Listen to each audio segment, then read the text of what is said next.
بسم الله الرحمن الرحيم.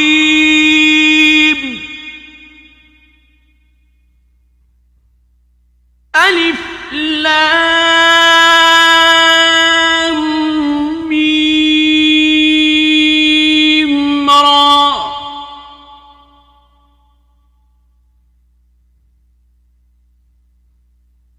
تلك آيات الكتاب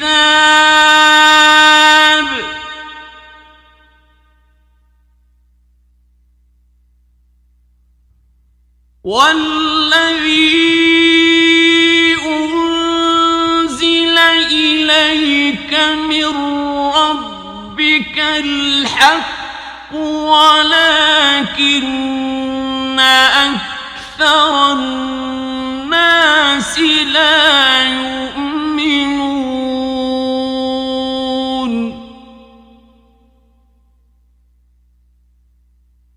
الله الذي رفع السماوات بغير عمد ترونها ثم استوى على العرش وسخر الشمس والقمر كل يجري لأجل مسمى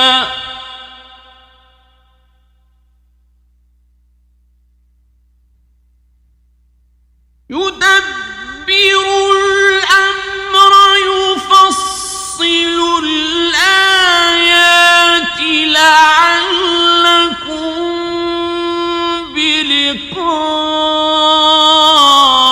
ربكم توقنون.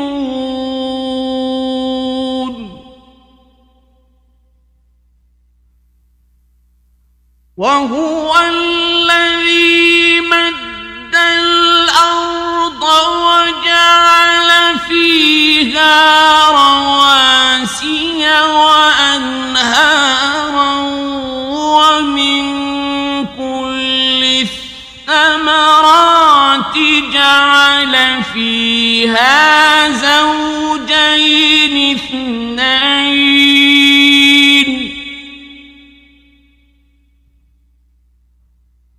يغشي الليل النهار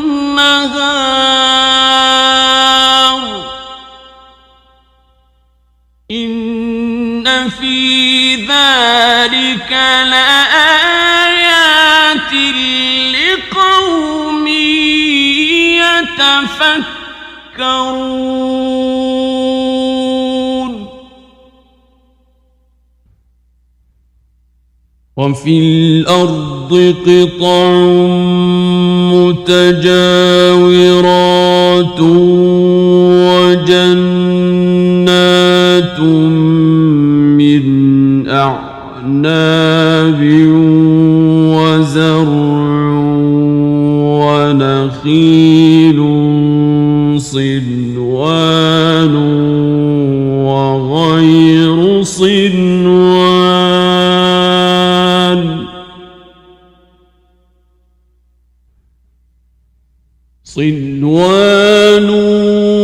وغير صنوان يسقى بماء واحد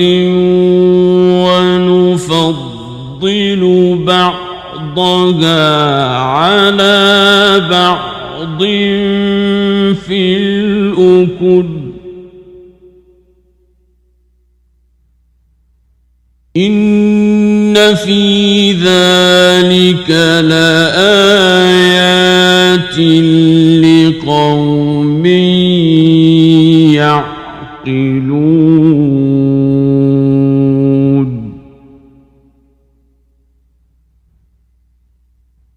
وإن تعجب فعجب قولهم أإذا كنا ترابا أئنا لفي خلق جديد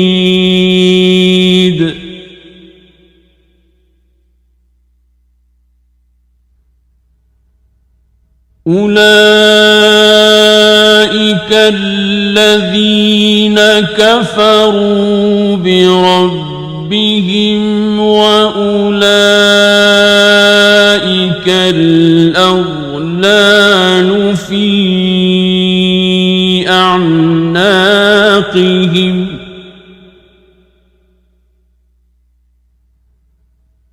وأولئك أصحاب النار هم فيها خالدون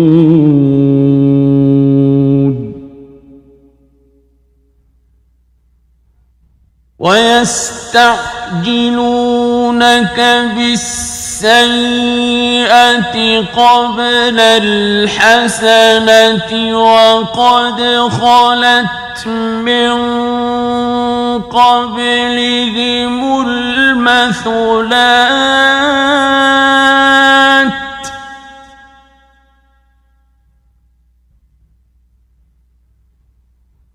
وإن ربك لذو مغفرة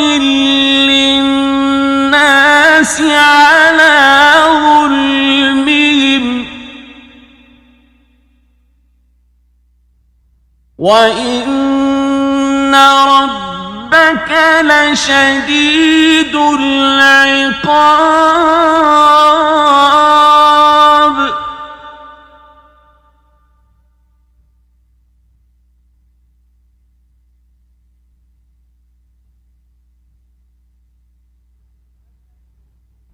ويقول الذين كفروا لولا أنزل عليه آية من ربه إنما أنت منذر ولكل قوم هاد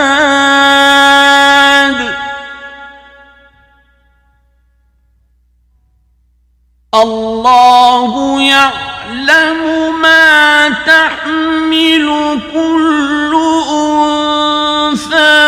وما تغيض الأرحام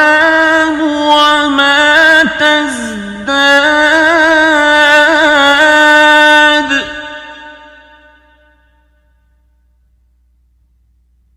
وكل شيء عنده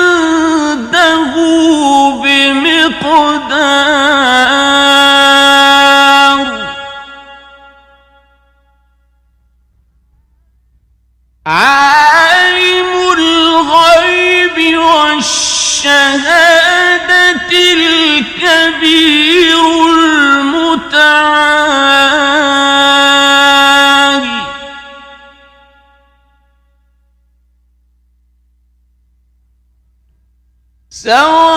سواء منكم من أسر القول ومن جهر به ومن هو مستخف بالليل وسارب بالنهار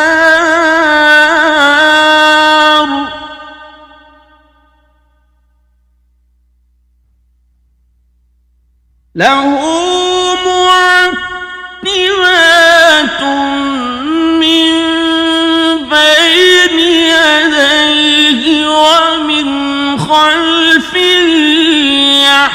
يحفظونه من أمر الله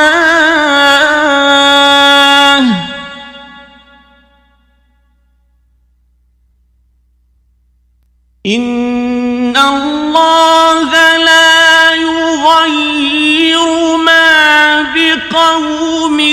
حتى يغيروا ما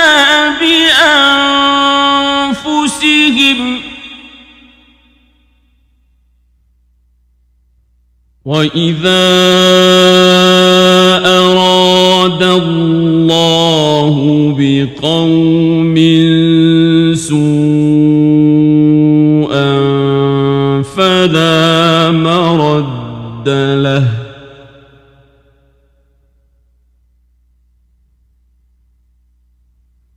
وما لهم من دونه من وال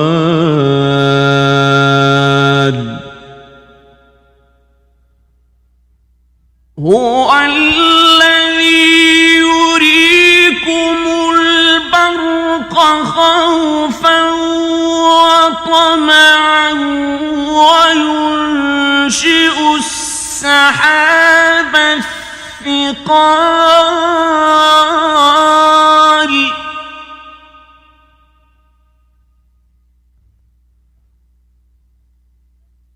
ويسبح الرعد بحمده والملائكة من خيفته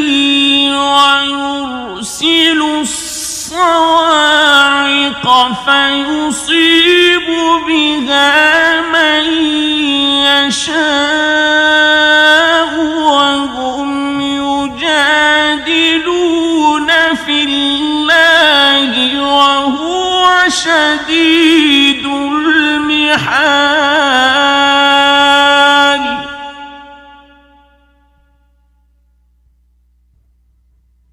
له دعوة الحق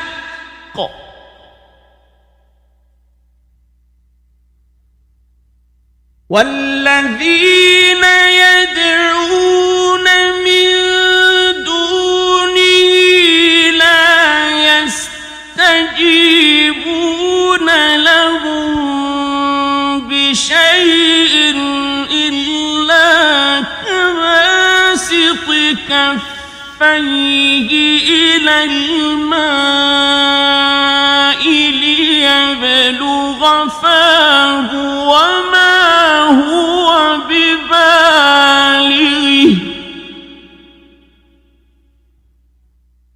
وما دعاء الكافرين إلا في ضلال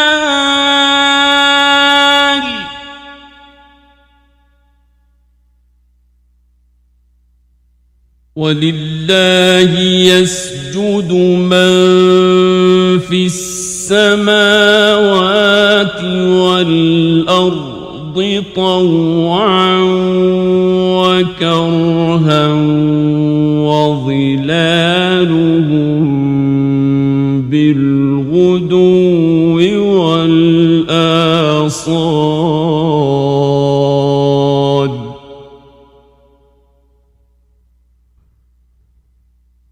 قل من رب السماوات والأرض قل الله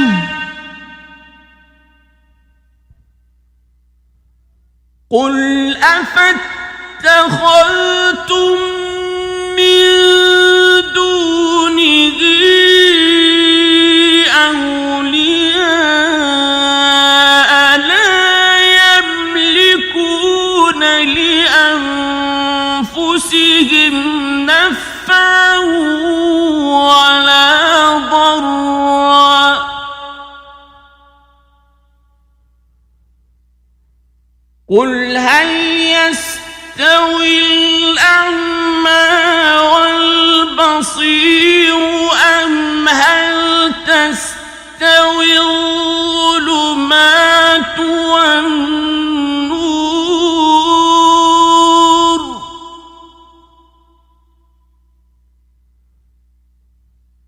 أم جعلوا لله شركاء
رابيا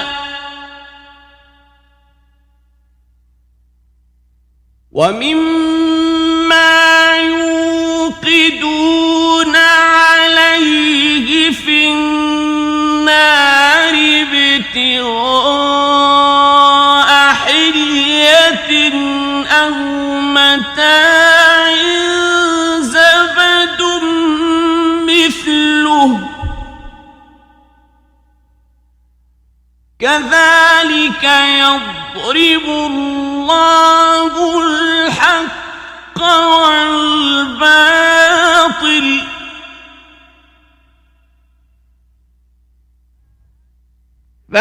فأما الزبد فيذهب جفاء وأما ما ينفع الناس فيمكث في الأرض كذلك يضرب الله الأمثال للذين استجابوا لربهم الحسنى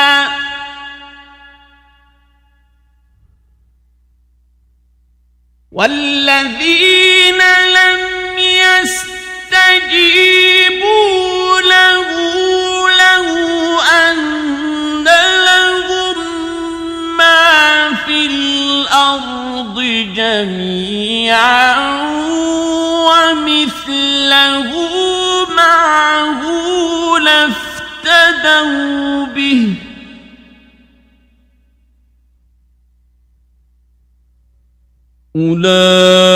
أولئك لهم سوء الحساب ومأواهم جهنم وبئس المهاد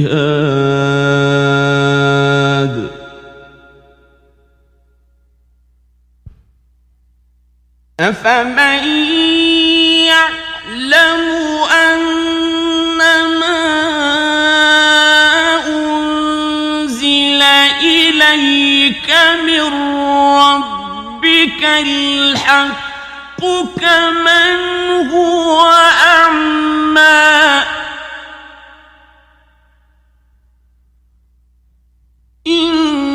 إنما يتذكر أولو الألباب الذين يوفون بعهد الله ولا ينقضون الميثاق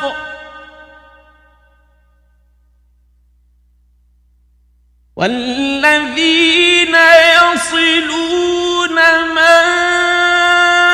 أمر الله به أن يوصل ويخشون ربهم ويخافون سوء الحساب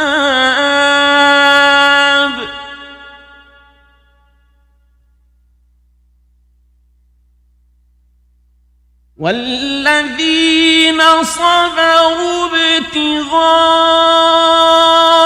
وجه ربهم وأقاموا الصلاة وأنفقوا مما رزقناهم سرا وعلانية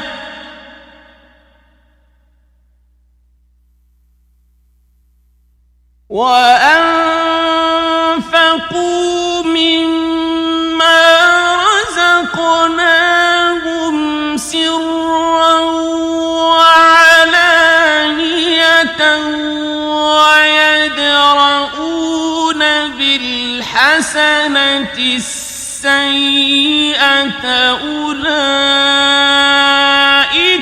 لهم عقبى الدار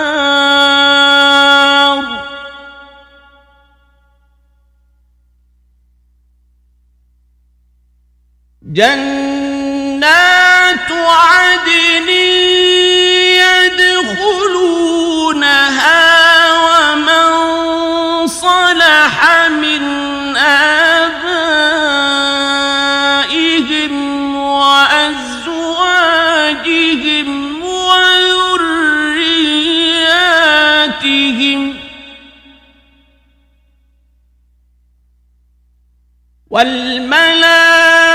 والملائكة يدخلون عليهم من كل باب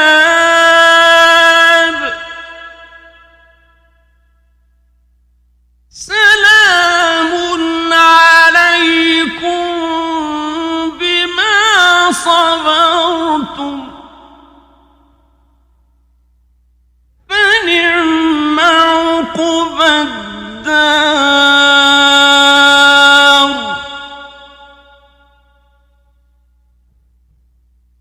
والذين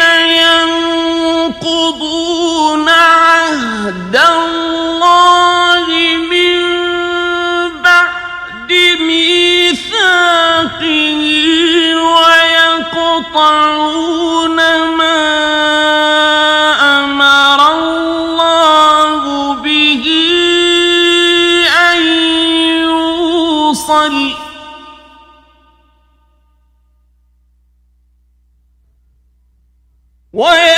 ويقطعون ما أمر الله به أن يوصل ويفسدون في الأرض أولئك لهم اللعنة ولهم سوء الدار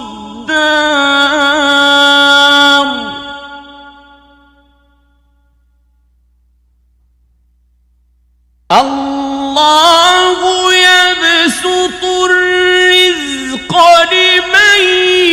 يشاء ويقدر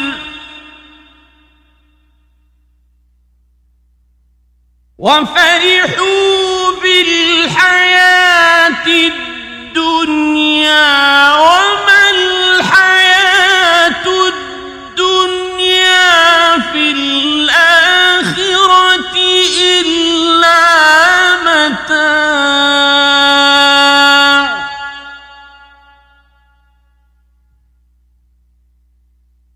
ويقول الذين كفروا لولا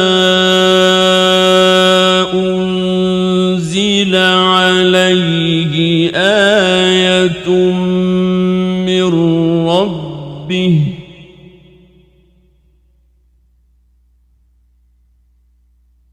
قل إن الله يضل من يشاء ويهدي إليه من أناب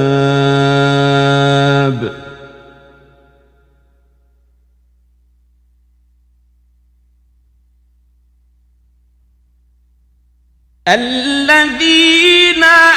آمنوا وتطمئن قلوبهم بذكر الله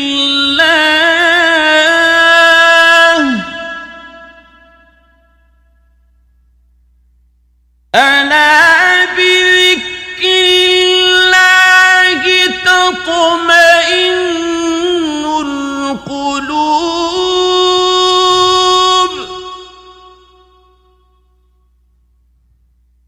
الذين آمنوا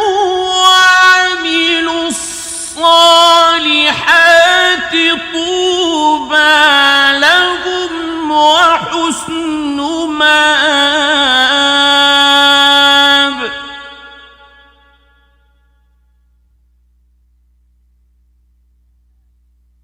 كذلك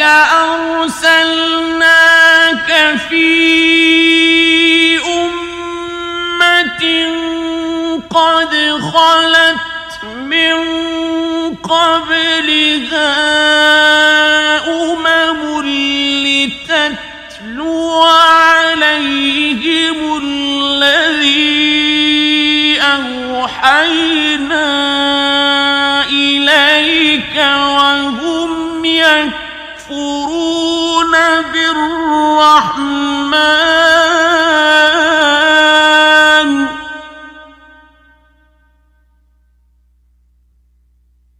قل هو ربي لا إله إلا هو عليه توكلت وإليه متاب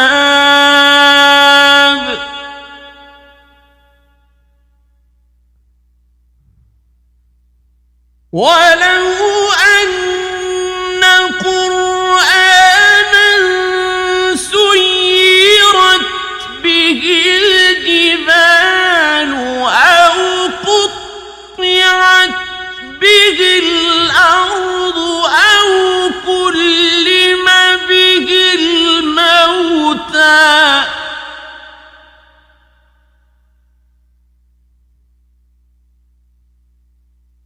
بل لله الأمر جميعا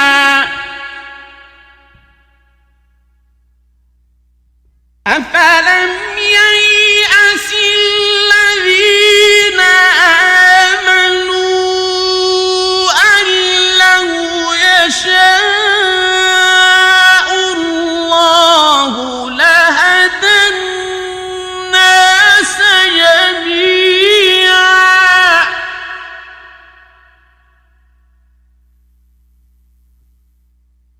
ولا يزال الذين كفروا تصيبهم بما صنعوا قارعة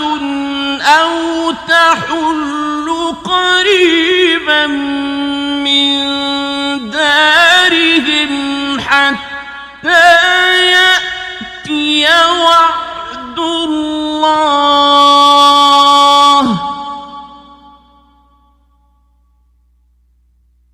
إن الله لا يخلف الميعاد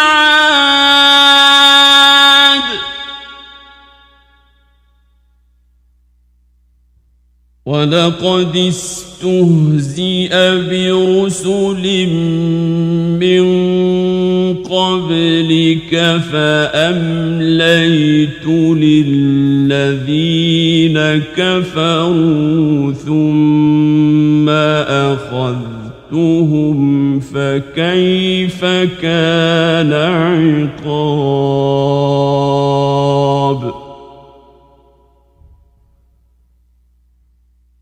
أفمن هو قائم على كل نفس بما كسبت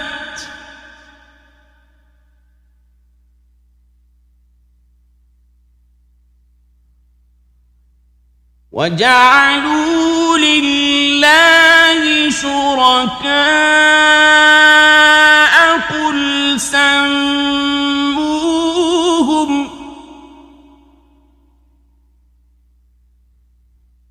أم تنبئونه بما لا يعلم في الأرض أم بظاهر من القول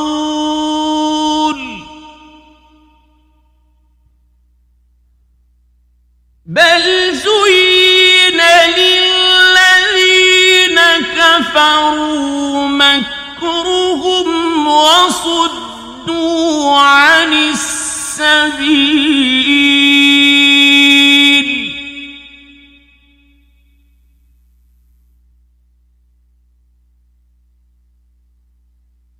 ومن يضلل الله فما له من هاد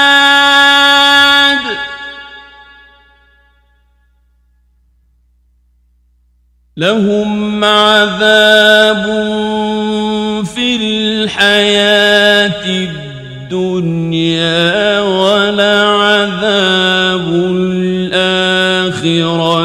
أشق وما لهم من الله من واق مثل الجنة التي وعد المتقون تجري من تحتها الأنهار أكلها دائم وظلها تلك عقبى الذين اتقوا وعقبى الكافرين النار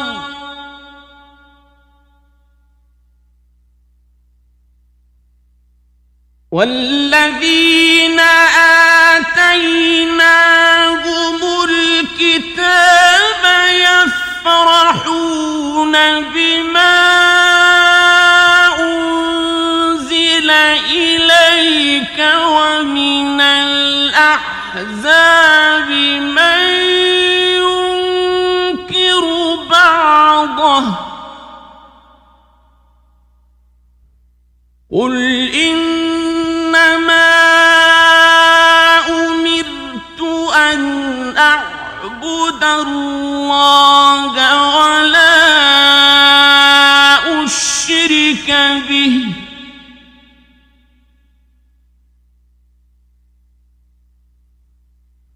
إليه أدعو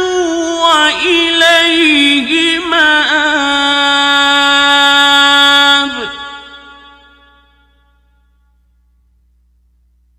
وكذلك أنزلناه حكما عربيا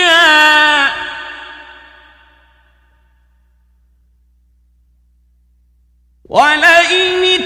اتبعت أهواءهم بعدما جاءك من العلم ما لك من الله من ولي ولا واق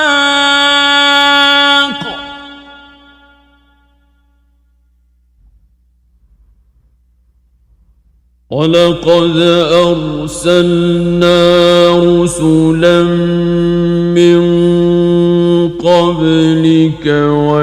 وجعلنا لهم أزواجا وذرية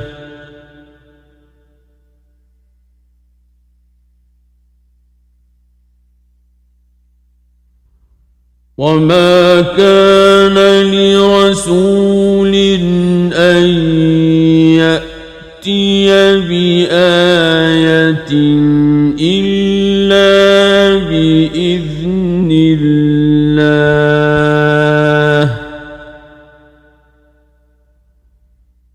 لكل أجل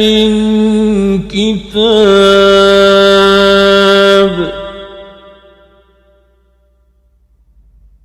يمحو الله ما يشاء ويثبت وعنده أم الكتاب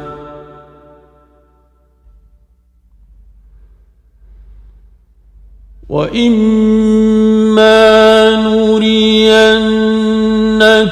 بعض الذي نعدهم أو نتوفينك فإنما عليك البلاغ وعلينا الحساب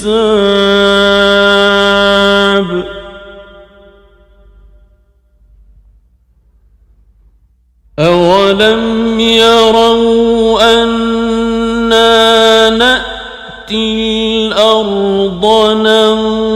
ننقصها من أطرافها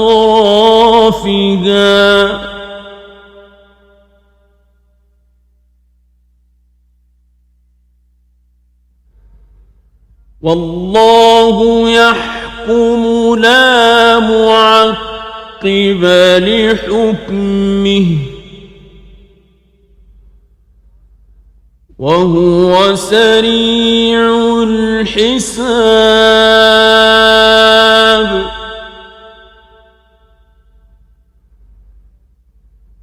وقد مكر الذين من قبلهم فلله المكر جميعا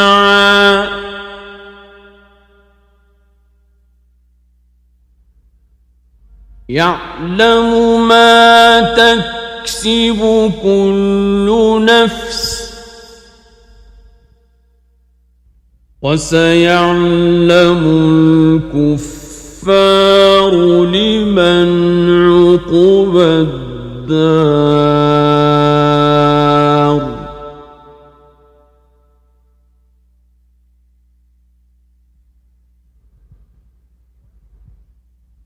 ويقول الذين كفروا لست مرسلا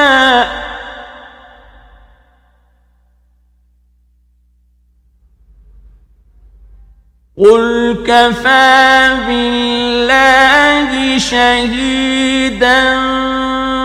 بيني وبينكم ومن عنده